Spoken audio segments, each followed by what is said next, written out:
है question number 9 पे कह रहा है ये tertiary butyl carbocation is more stable then secondary butyl carbocations because of which of the followings. यानी आपको बताना है कि जो टर्सरी ब्यूटाइल कार्बोकेटाइन है वो मोर स्टेबल है किससे, सेकेंडरी से। ये आपको बता दें कि एनसीईआरटी किस पेज पे है, तो आप आइए एनसीईआरटी, ठीक है, 11th वाले जो है पार्ट सेकंड पे है, 11 की एनसीईआरटी है और जो पार्ट है वो 2 पार्ट में, तो पार्ट सेकंड में है। और ये पेज नंबर पे अगर आप जाएंगे तो 347 पेज नंबर पे है, यही सवाल है सेम। और इसको प्रूव करते हैं। तो पहले बात तो आपको स्ट्रक्चर हो, एक है टर्सरी और एक है सेकेंडरी, तो बना देते हैं। तो ये कार्बोकेटाइन है और इधर मिथाइल ग्रुप इधर लगा हुआ है, तो हमने 3 मिथाइल ग्रुप लगा दिया। तो देखो क्या नाम हो जाएगा, ये हो जाएगा आपका टर्सरी। तो कौन सा कार्बन है, टर्सरी, तो टर्सरी से कह दिया। लेकिन टर्सरी के साथ साथ नाम क्या है, ब्यूटाइल। तो देखो 1 2 3 4 कार्बन क्या बोलते हैं, ब्यूटाइल। तो इसे बोलेंगे टर्सरी ब्यूटाइल। और पॉजिटिव चार्ज है क्या बोलेंगे, कार्बोकेटाइन, तो इसे बोलेंगे टर्सरी ब्यूटाइल कार्बोकेटाइन्स। तो ये टर्सरी ब्यूटाइल कार्बोकेटाइन है। अब क्या बनाना है आपको, सेकेंडरी। तो सेकेंडरी ब्यूटाइल कार्बोकेटाइन बना लो। सेकेंडरी देखते हैं, ये आपका हो गया CH, ये हो जाएगा आपका CH2, ये हो गया CH3 और ये हो गया आपका CH3, ये पॉजिटिव। ये देखो 1 2 3 4 कार्बन है, यानी ये। और इस कार्बन क्या बोलेंगे, जब 2 एल्किल ग्रुप लगे हो तो सेकेंडरी बोलते हैं, तो इसे बोलेंगे सेकेंडरी ब्यूटाइल कार्बोकेटाइन्स, ब्यूटाइल कार्बोकेटाइन। और देखते हैं, इसको ढक लीजिए। तो इससे लगा हुआ carbon alpha carbon alpha carbon alpha carbon, तो कितने अल्फा कार्बन है, 3। तो इनसे लगे हुए हाइड्रोजन अल्फा हाइड्रोजन, तो कितने हैं, 3 3 6 3 9, यानी अल्फा हाइड्रोजन ये भी है, ये भी है, ये भी, तो हो जाएंगे 9 अल्फा हाइड्रोजन्स। ये कार्बोकेटाइन है, तो इससे लगा हुआ कार्बन अल्फा, इससे लगा हुआ कार्बन अल्फा कार्बन्स और लगे हुए हाइड्रोजन अल्फा हाइड्रोजन, तो कितने हैं, 3 2 5, यानी 5 अल्फा हाइड्रोजन है, ये अल्फा है। और ये अल्फा हाइड्रोजन को बताता कौन है, हाइपर कॉन्जुगेशंस। तो यानी किससे प्रूव किया आपने, हाइपर कॉन्जुगेशन से। तो हाइपर कॉन्जुगेशन से ही कार्बोकेटाइन्स, फ्री रेडिकल्स, इनको आप स्टेबिलिटी बताते हैं। तो इसका आंसर होगा फर्स्ट। तो आप ये कहेंगे इसका आंसर फर्स्ट है, एनसीईआरटी के पेज नंबर पे लिखा हुआ है। तो आंसर हो जाएगा फर्स्ट। और एनसीईआरटी के जो है 12th वाली है, 11th की जो सेकंड पार्ट वाली है, उसमें जो है पेज नंबर 347 पे दिया है। अगला क्वेश्चन देखते हैं।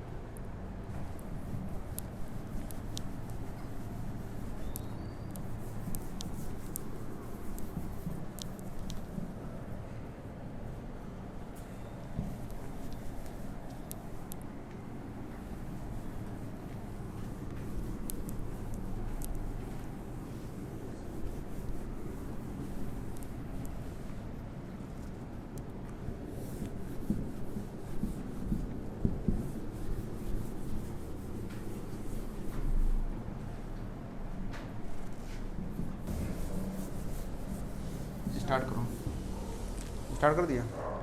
क्वेश्चन नंबर ये 10 है, कह रहा है इनिसाल ऑन क्लीवेज विथ HI, यानी इनिसाल को जो है आप क्लीवेज करेंगे HI के साथ। मैंने आपको यहाँ पे एनसीईआरटी बता दें किस पेज पे है, ठीक है।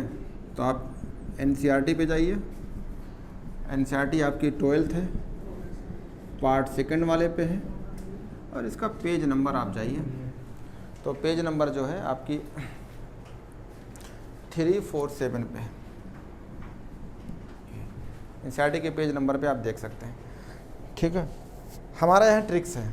ट्रिक क्या है, अब पहली बात तो इनिसाल का फार्मूला पता हो। तो ये रहा इनिसाल का फार्मूला, O हो गया, यहाँ लगा दीजिए CH3। तो इसे क्या बोलेंगे, इनिसाल। किससे रिएक्शन कराना है, HI से, यानी तरह क्लीवेज है। तो जब भी आपका एक तरह का ईथर है, कौन सा ईथर है, एरोमेटिक एलिफेटिक क्या है, ईथर है। तो जब एरोमेटिक एलिफेटिक ईथर होती है तो ध्यान रखिएगा हमेशा I उस ग्रुप के साथ जाएगी, किसके साथ, छोटे ग्रुप के साथ जाएगी। तो देखो ये CH3 ये पूरा फिनिल ग्रुप है, काफ़ी बड़ा है, तो किसके साथ जाएगी, छोटे ग्रुप के साथ। तो इसको इसके साथ जोड़ दो तो ये जाएगा, तो ये बन जाएगा CH3, ये बन जाएगा I, और ये क्या बन जाएगा H, यहाँ जाएगा तो क्या बन जाएगा फिनॉल्स। तो यहाँ नीचे एक ट्रिक लिख सकते हैं। क्या ट्रिक लिखेंगे?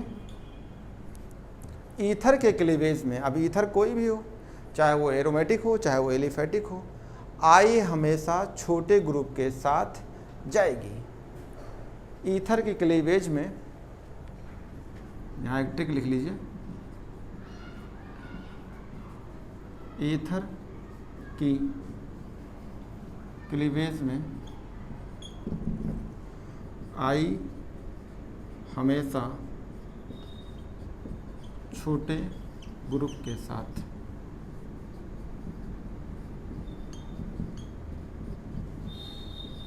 ये जोड़ दीजिए। इसका मैकेनिज्म पढ़ना हो तो इसका मैकेनिज्म पढ़ सकते हो, कि मैकेनिज्म एनसीईआरटी में है, पढ़ सकते हैं। ठीक है, एक तरह का न्यूक्लियोफिलिक सब्स्टिट्यूशन रिएक्शंस है, और जब वहाँ पढ़ेंगे तो SN1 और SN2 रिएक्शन, तो SN2 रिएक्शंस है। तो जब आपको मैंने पढ़ाया था, लेकिन जब एग्जाम में आपको सॉल्व करना है तो ट्रिक इस्तेमाल करिए। अगला क्वेश्चंस, तो एनसीईआरटी में जो है 12th वाले पार्ट सेकंड में पेज नंबर 347 पे दिया है ये।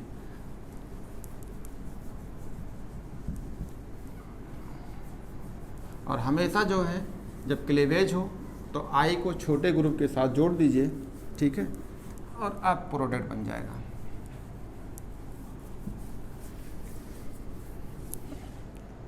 क्वेश्चन नंबर 10 है। क्वेश्चन नंबर 11 पे आते हैं।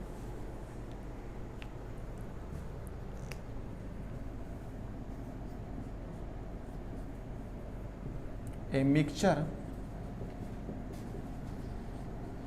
of N2 and Ar argon gases in a cylinder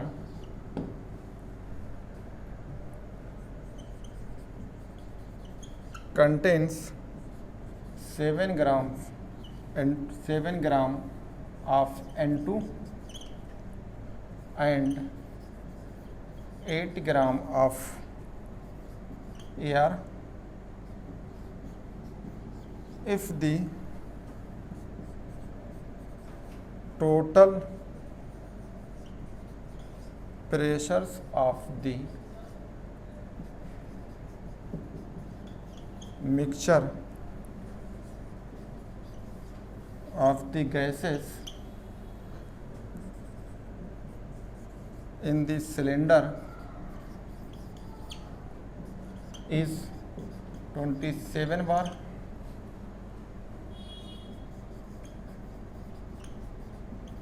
the partial pressures of N2 is, use atomic masses in gram mole, N2 बराबर 14, आर्गन। ऑप्शन नोट कर लीजिए। ऑप्शन है फर्स्ट 18 बार, option है second 9 बार, option है third 12 बार, option है fourth 15 बार। ठीक है, ये आप देखना चाहते हैं ये सवाल, तो आपके एनसीईआरटी का सवाल है, और इसको एनसीईआरटी में है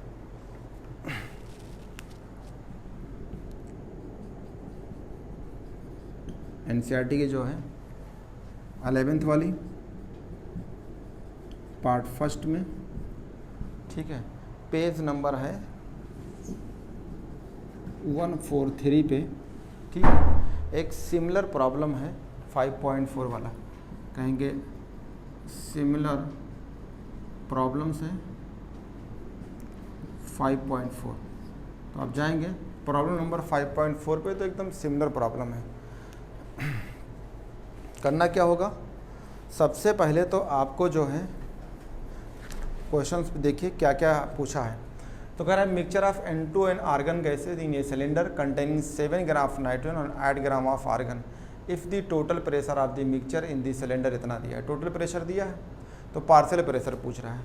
तो आप जानते हैं क्या कर लीजिए, पहले मोल निकाल लीजिए। तो जब मोल निकाल लेंगे तो उससे मोल फ्रैक्शंस आ जाएंगे। ये देखो पार्शियल प्रेशर्स किसी का निकालना हो तो फार्मूला होता है, पढ़ाया हूँ, पार्शियल प्रेशर्स इक्वल टू क्या होता है, mole fraction into total pressures. तो जिसका निकालना होगा पी टोटल, ये फार्मूला होता है। तो पहले क्या निकालना पड़ेगा आपको, मोल फ्रैक्शंस। तो मोल फ्रैक्शंस के लिए क्या निकालना पड़ेगा, मोल। तो दोनों मोल निकाल लो। तो आओ देखते हैं। तो मोल ऑफ N2 ये रहा। तो मोल ऑफ N2, तो मोल का वेट यानी मोल बराबर क्या होता है, weight upon molecular weights, weight upon molecular weights. तो वेट कितना दिया है, कितना दिया है 7 ग्राम। ये देखो 7 ग्राम, ये 7 हो गया। और एक नाइट्रोजन का N2 कितना होता है 14, एक N का 14, तो 2 कितना हो जाएगा 28, N2 के फॉर्म में है तो 28। तो कितना हो जाएगा ये, यानी 1/4। अगर इसको भी डिवाइड करो कितना आएगा 0.25 कह रहा। तो इसको सॉल्व करेंगे तो 0.25 आ जाएगा। तो मोल ऑफ आर्गन निकाल लो, किसका, AR का। तो AR का वेट होना चाहिए, तो कितना वेट दिया है ये 8, और आर्गन का कितना मॉलिक्यूलर वेट दिया है आपके पास 40। तो क्या हो जाएगा 8 पंचे 40, यानी 1/5 हो जाएगा। यही तो, 1/5 हो गया। तो 1/5 बराबर क्या हो जाएगा, इसको अगर पॉइंट देंगे 10 हो जाएगा, तो 0.2 आ जाएगा, यानी 0.20 ये कह सकते हैं। तो मोल निकल गया। तो मोल से मोल फ्रैक्शन निकाल लेंगे। तो अब मोल फ्रैक्शन निकाल लो। तो यहाँ का आ जाते हैं मोल फ्रैक्शन निकालने के लिए। तो अगर आपको जिसको पूछा है उसको करना है, पार्शियल प्रेशर किसका निकालना है N2 का, तो मोल फ्रैक्शन किसका निकालोगे N2 का। तो ये रहा। तो मोल यानी मोल फ्रैक्शन ऑफ N2, तो क्या कहेंगे मोल, उसका मोल N2 का। तो N2 मोल कितना है ये 0.25 अपॉन टोटल। तो क्या कहें 0.25 प्लस कितना 0.20, तो कितना हो जाएगा 0.25 अपॉन ये हो जाएगा 4, यानी ये कितना आ जाएगा, यानी 5/9, यही तो आ जाएगा। अब ये 5/9 ही रहे तो कोई दिक्कत नहीं, सॉल्व करना तो सॉल्व कर लो, ठीक है। तो इसको सॉल्व कर सकते हो। क्या निकालना है आपको, पार्शियल प्रेशर्स। तो पार्शियल प्रेशर ऑफ N2 यानी P किसका हो जाएगा N2। तो कहेंगे मोल फ्रैक्शन किसका N2 5/9 into total pressures. Total कितना दिया है 27 रख दो, तो कितना हो जाएगा, तो यानी आएगा 15। तो कितना बार आ जाएगा आपका 15 बार। तो आपका आंसर हो जाएगा 4th। सिंपल सा सवाल है, नोट करना तो कर लीजिए, कुछ नहीं निकालना हो पहले मोल निकाल लीजिए, मोल से मोल फ्रैक्शन निकाल लीजिए।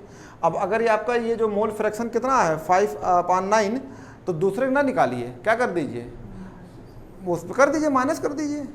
भाई किसी का XA प्लस XB बराबर 1 था ना, तो अगर एक का पता है तो 1 माइनस कर लीजिए। तो ये आपके क्वेश्चन हो जाएंगे। तो क्वेश्चन आपके जो हो गए आपके question number 10, 11th question number आपको 12th आते हैं। मिटा देता हूँ इसको। सिंपल छोटे छोटे सवाल हैं और NCERT में ये मिल जाएंगे आपको, इसी से बनाए हुए सवाल सब हैं, इसी को उठा के पॉइंट रख दिया गया है।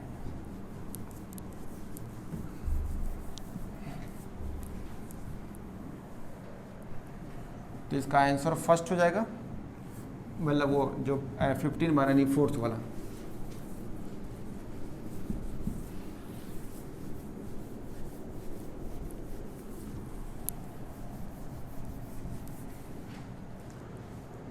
तो क्वेश्चन नंबर 12 है,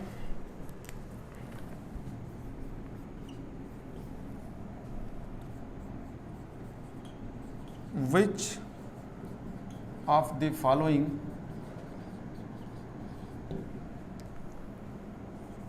set of molecules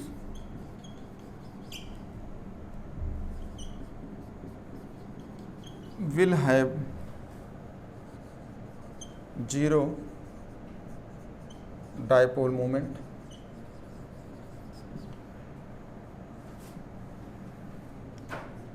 first boron, trifluorides,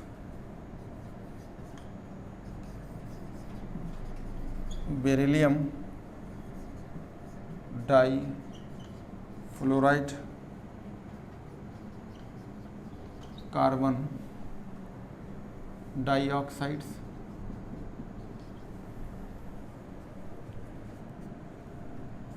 1,4 dichlorobenzene. Option number दूसरा अमोनिया,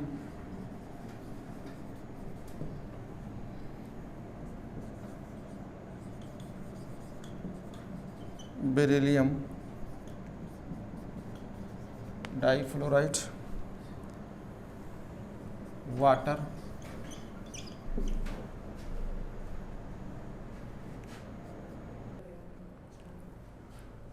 क्वेश्चन नंबर 12 है, कह रहा है which of the following set of molecules will have the zero dipole moments. तो ये जो है एनसीईआरटी में जाइए, लाइन ही लिखा हुआ है, आप ये देख सकते हैं एनसीईआरटी पे। एनसीईआरटी जो है 11th वाली है, पार्ट फर्स्ट में है और पेज नंबर जो है आपका 107 एंड 108 पे है, यानी जिसमें केमिकल बॉन्डिंग चैप्टर है वही से है। तो डायपोल मोमेंट आप जो है अच्छी तरीके से जानते हैं कि डायपोल मोमेंट एक तरह का वेक्टर क्वांटिटी है, यानी वेक्टर रिलेशंस होते हैं। यानी एक चीज़ जानते हैं कि अगर दो डायपोल्स, अगर दो वेक्टर सेम डायरेक्शन में है, मैग्नीट्यूड सेम है, तो ये जुड़ जाते हैं।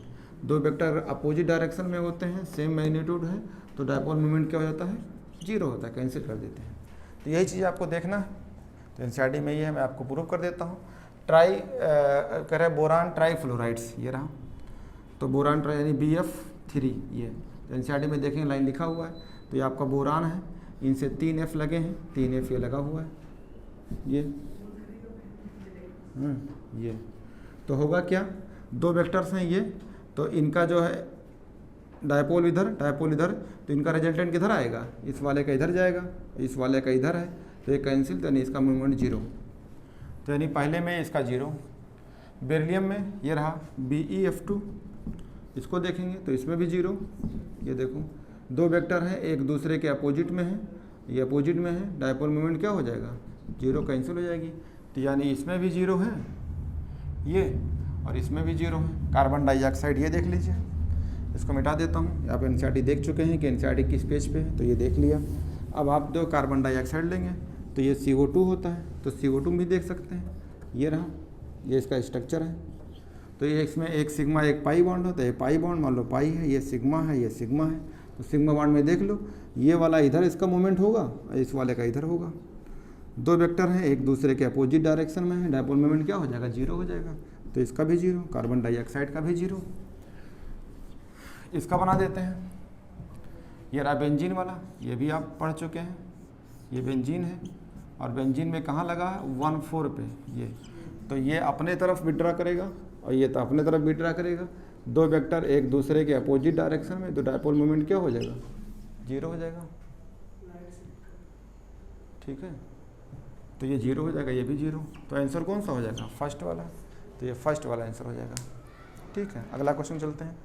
बाकी आप देखेंगे तो किसी में जीरो नहीं होगा, किसी ना किसी में जीरो नहीं होगा। तो ये आपका जो है आंसर फर्स्ट हो जाएगा।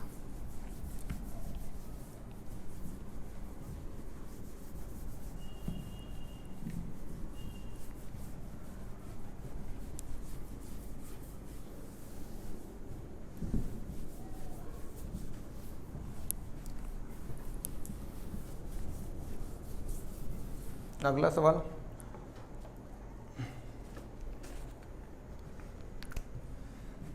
क्वेश्चन नंबर 13 है।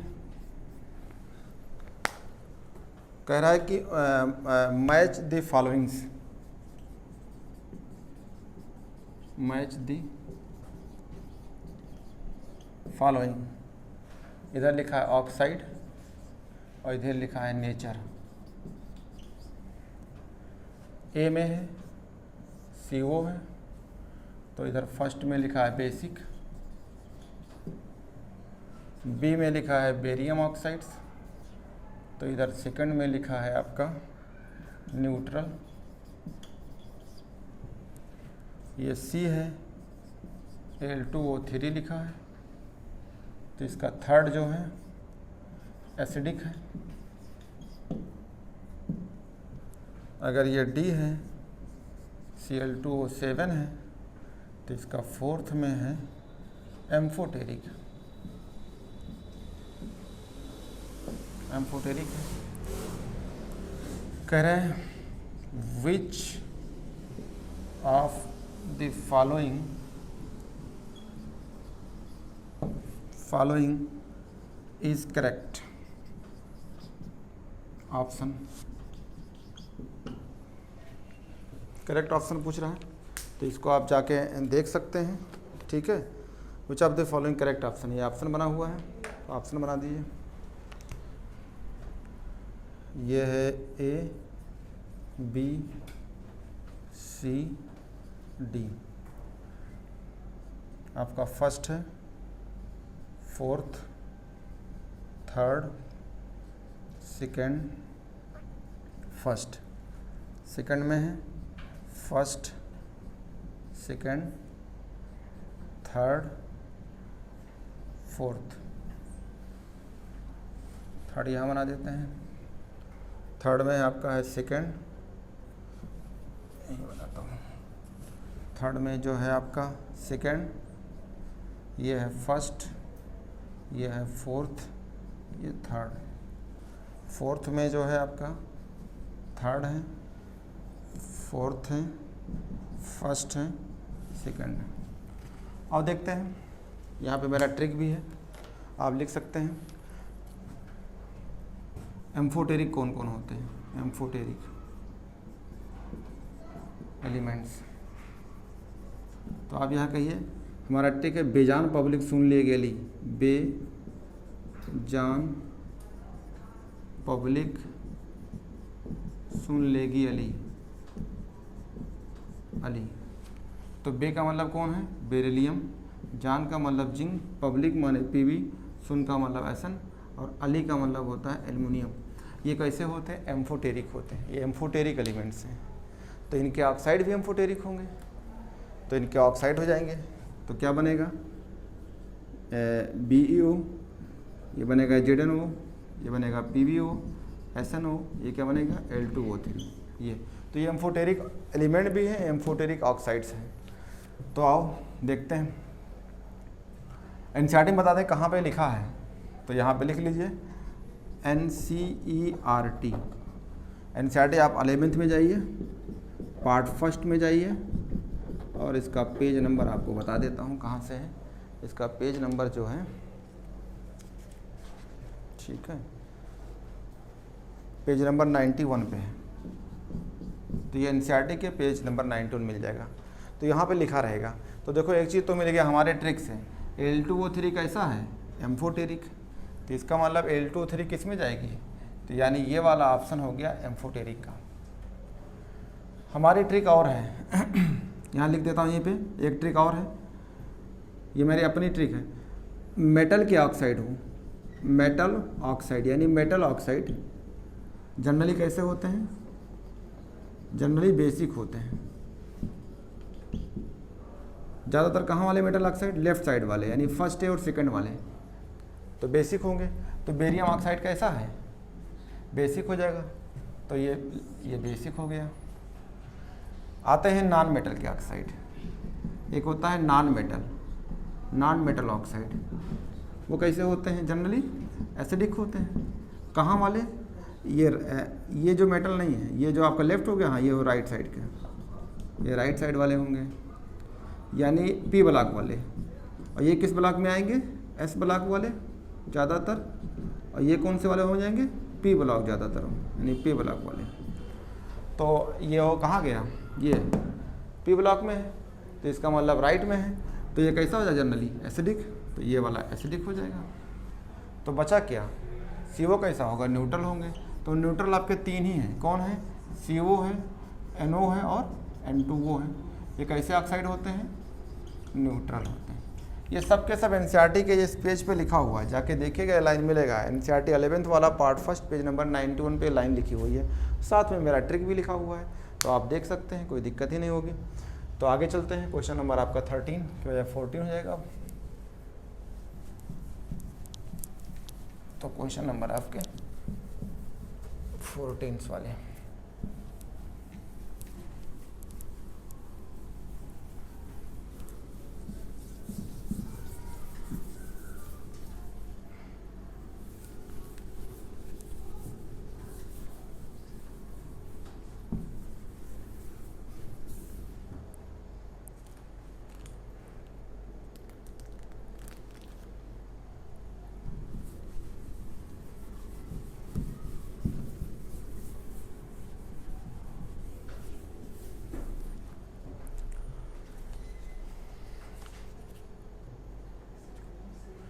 क्वेश्चन नंबर 14 जो है, the rate constant for a first order reaction इतना है, the time required to reduce इतना gram of the reactant to इतना ग्राम, ये है।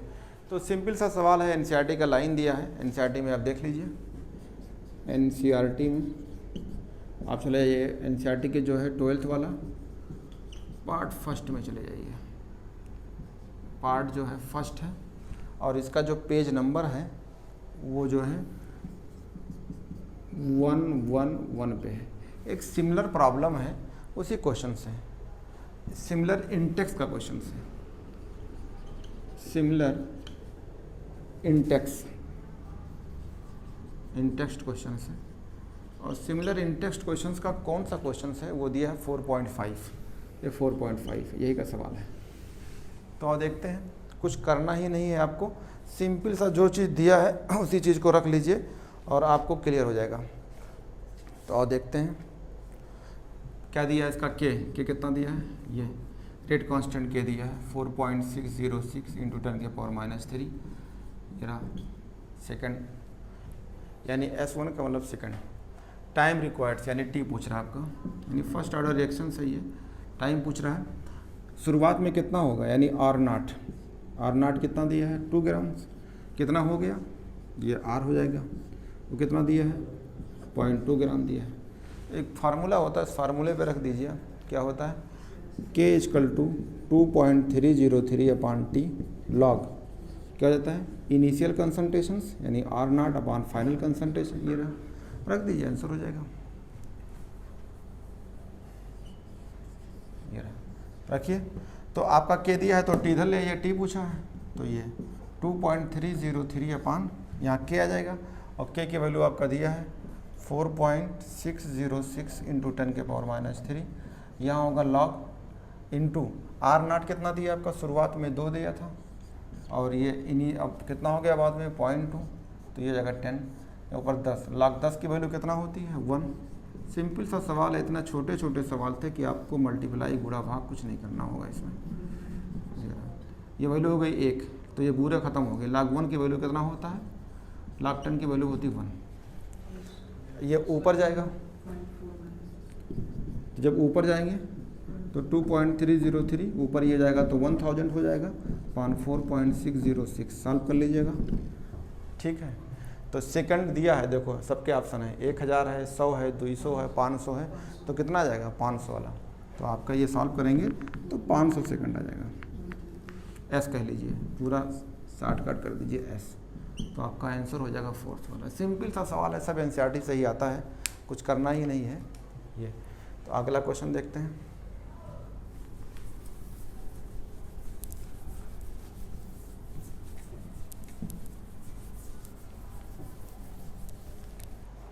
क्वेश्चन नंबर 15 है, which of the following amines will give carbylamine test. आपके NCERT direct question है, NCERT में देख सकते हैं, एनसीईआरटी आपका जो 12th है पार्ट सेकंड में है, और इसका पेज नंबर मैं आपको बता देता हूँ, पेज नंबर जो है एनसीईआरटी में 401 पे दिया है। और सब जानते हैं कार्बिल एमीन टेस्ट जो होता है प्राइमरी एमीन के लिए होती है, ठीक है। तो चाहे एलिफैटिक हो चाहे एरोमेटिक, प्राइमरी एमीन्स के लिए किसके लिए होती है, एलिफैटिक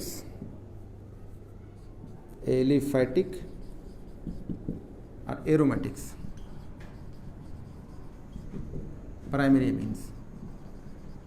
तो प्राइमरी एमीन आप पहचान लीजिए, तो ये कौन सा एमीन है, यहाँ NH लगा है यानी सेकेंडरी है, तो ये तो नहीं देगा।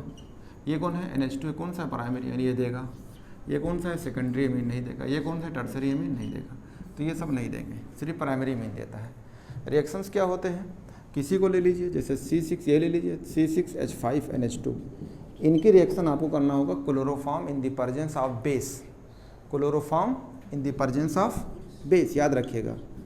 ये आपका KOH और 3 मोल ले लेंगे, तो ये जो है आपका बन जाता है, ठीक है, पढ़ा होगा, बैड स्मेल यानी देती है, जो ये होता है NC, आइसोसाइनाइड के बैड स्मेल देती है, तो C6H5NC बन जाती है, ध्यान रखिएगा, आइसोसाइनाइड बन जाती है, ठीक है। अगर पूरा आपको कंप्लीट करना है तो KCl साथ में वाटर बन जाती है, KCl और साथ में वाटर, बैलेंस कर लीजिएगा। NC याद रखिएगा, NC बहुत ज़रूरत है, NC ये प्राइमरी मीन NC में जाती है तो बैड स्मेल देती है, तो चाहे वो एलिफैटिक हो, यहाँ पे आप RNH2 ले लीजिए, यहाँ ARNH2 ले लीजिए, तो प्राइमरी मीन के लिए होती है, ठीक है। तो ये क्वेश्चंस जो है आपके NCERT का है।